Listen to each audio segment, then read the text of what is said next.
So working on a little bit of hip internal rotation. So first to test that, and you might have already done this, but we're just looking for how far out we can rotate the foot.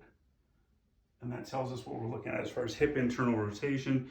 Get a little pre-test in, and then the first thing you want to do is attack the posterior hip capsule. And so like the back side of the hip, there's a lot of musculature back there, a lot of soft tissue. You can think of it as like the toughness of like saddle leather.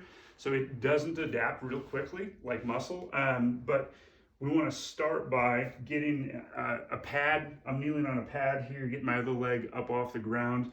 And basically I'm trying to put some force through my femur and trying to shoot that femur out the backside of my hip, out the backside of my butt. So get some force on this thing and start in about 90 degrees. If I turn sideways, you might be able to see a little bit better here. So a little bit less than 90 degrees.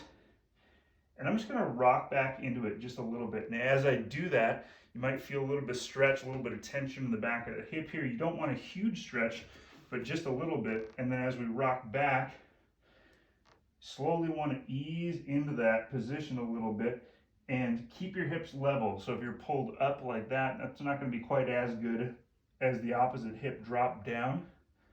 So drop that hip down, rock back into it, and you'll feel a big stretch back here. And so rock into that slowly for a couple of minutes. After you do that, the fitness community loves the 90-90 for internal rotation, and admittedly they get some really good results at times. So I'm working internal rotation of this back hip. I set up my back leg here, my front leg, I've got a 90 degree at both knees, and then I would try and just kind of lean back just a little bit to get a stretch. And then as I lean forward, try and pick up that back foot. Now, this can be a good one to start to get some internal rotation.